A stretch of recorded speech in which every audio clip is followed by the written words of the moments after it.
उस पार कहाँ गए? रह गए किसी पार। हम लोगों का घर उस पार में है, कहाँ गए उस पार? जो कम पिया था वो ठहाका मारता है। इधर चारों से कहता है रात भर हम लोग नाव खेलते रह गए इसी पार का। कैसे?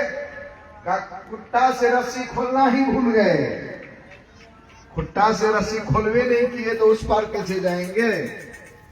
तो वही हाल है। जो आदमी भजन करते हैं उसके अंदर में त्याग नहीं है, वैराग नहीं है, तो क्या कहते हैं गुरु महाराज के वचन में? वैराग युक्त अभ्यास न। वैराग के साथ अगर अभ्यास नहीं करेंगे, वैराग युक्त अभ्यास ना, तो कुछ भी लाभ होने वाला नहीं है। फिर आस क्या करें? तो वैराग के साथ जब अभ्यास करेंगे, रामायण में भी दिया है, बिनु गुरु होई की ज्ञान, ज्ञान की होई विराग बिनु, गावहि वेद पुराण, सुख की लहिए हरि भक्ति बिनु। बिना गुरु से अज्ञान नहीं होता है। अज्ञान जो है बिना वैराग से नहीं होता है। दो बार ज्ञान शब्द का प्रयोग किया गया है। एक ज्ञान होता है सत्संग सुन करके, परमात्मा वाला ज्ञान होता है बिना त्याग किए भजन करेंगे आप तो परमात्मा का ज्ञान आपको प्राप्त नहीं होगा। इसलिए डबल ज्ञान शब्द का प्रयोग किया गया। ज्ञान की होई विराग बिनु, गावहि वेद पुराण, सुख की लही हरि भक्ति बिनु। बिना हरि भजन किए सुख मिलेगा, शांति मिलेगी?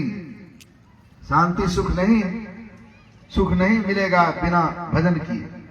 इसलिए यहां अभी रामायण में सुने, संतों का समाज आनंद और मंगल को देने वाला है। संतों का समाज चलता फिरता तीर्थराज प्रयाग है। इसको प्रयागराज कहा है। सत्संग को गोस्वामी जी ने प्रयागराज कहा है। ये चलता फिरता प्रयागराज है। एक प्रयागराज है जहां अब की कुंभ का मेला लगा था, बहुत लोग गए थे वहां। मैं भी पंजाब से सत्संग करके लौट रहा था स्कॉर्पियो से, तो कहा प्रयाग हो करके जब प्रयाग पहुंचा तो मैंने कहा कि मुझे जाना है प्रयागराज।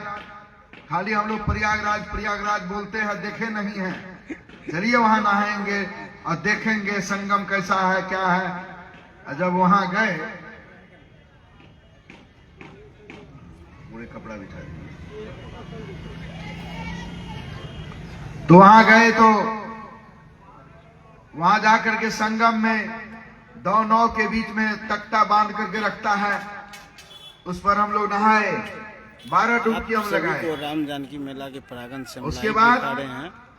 आज फिर कपड़ा पहने किया गया है। नाविक से मैंने कहा मुझे वहां ले चलो जहां गंगा जमुना का ज्वाइंट होता है, वहां हम ध्यान करेंगे नाव पर बैठ करके। नाव को स्थिर रखना, तो गंगा की धारा तेज रहती है और जमुना का पानी शिथिल। तो वहां संगम पर नाव को रखा। 1 घंटा हम लोग बैठ करके ध्यान किए नौवे पर, संगमे पर, एकदम बीच संगम में 1 घंटा ध्यान किए। तो मैंने सेवक से कहा भजन गाओ, गंगा जमुन सरस्वती संगम पर। भजन गाया, चारों तरफ घूमे फिरे। अब बीच संगम का पानी 1 गैलन था, ले लिए और तब वहां से चल दिए। तो मैंने नाविक से पूछा क्या जी यहाँ गंगा तो देखते हैं, जमुना भी देखते हैं, सरस्वती की धारा कहाँ है? तुम कब से यहाँ हो? कहा कि मेरा घर यहाँ से 40 किलोमीटर दूर है। मैं 12 वर्ष की उम्र में पिताजी के साथ मैं यहाँ आया था, तब से यहीं रह गया। अब यही घर मकान बना लिया हूँ, यही मेरा रोजगार है। आज बाबा बता रहे हैं प्रयागराज के बारे में, जो महाकुंभ मेला लगा था, कमाना। तो इसी से मेरा परिवार चलता है। कहा कि 12 वर्ष से लेकर, कभी तुम्हारी उम्र कितनी है?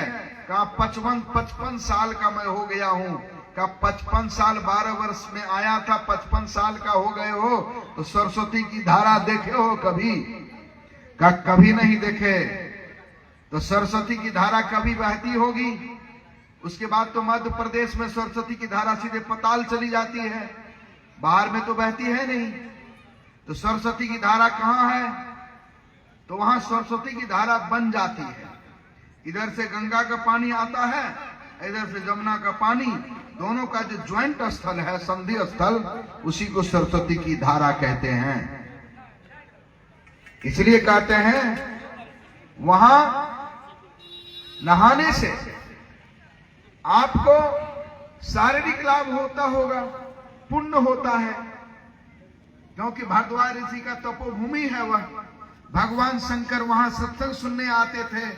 भगवान राम भी जब वनवास में निकले थे तो भारद्वाज ऋषि के आश्रम में गए थे, बहुत आगे स्वागत उनका हुआ, वहां जो विश्राम किए थे और भारद्वाज ऋषि का सत्संग भी सुने थे। भगवान शिव तो 1.5 महीना, सवा महीना वहां रहते थे, 6 महीना प्रयागराज में रहते थे भारद्वाज ऋषि के आश्रम में, और सत्संग सुनते थे, ज्ञान की बात सुना करते थे। इसलिए बड़े बड़े ऋषि मुनि महात्मा लोग संगम पर बैठकर ध्यान करके मुक्ति को प्राप्त किए हैं। इसलिए वह भूमि तीर्थ की भूमि है।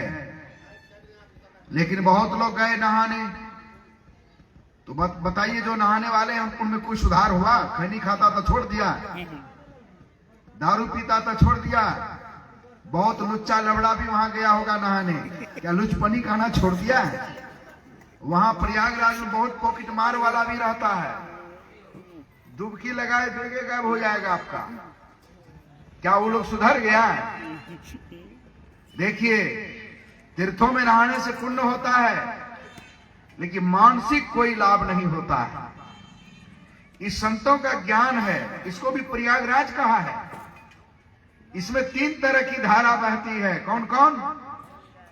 राम भगति जहां सुरसरी धारा,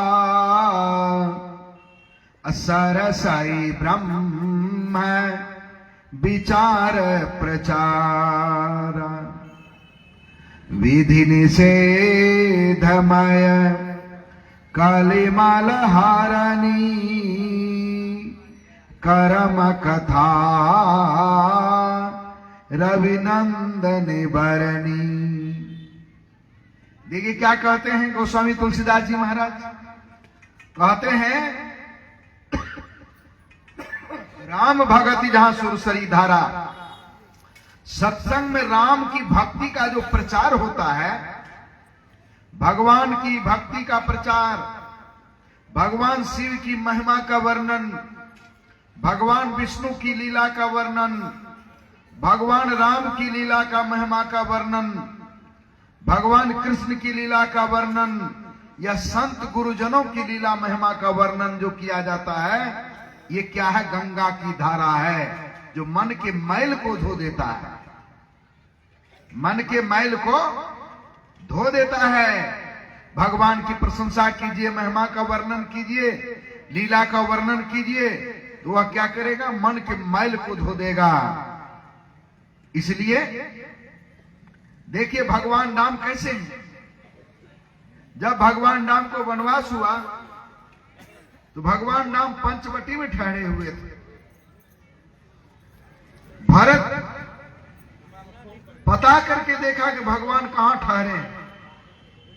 राजा दशरथ का क्रियाकर्म करके कहा सब समाज के लोग, गुरुजन, सब आदमी चलिए, भगवान को वापस लाना है और राज सिंहासन पर बैठाना है, राजगद्दी पर बैठाना है, भगवान को वापस लाना है। लाइट तो जला था ना, कोई लाइट से लगा हल्ला नहीं करिए, लाइट जला दो मैं सुन बस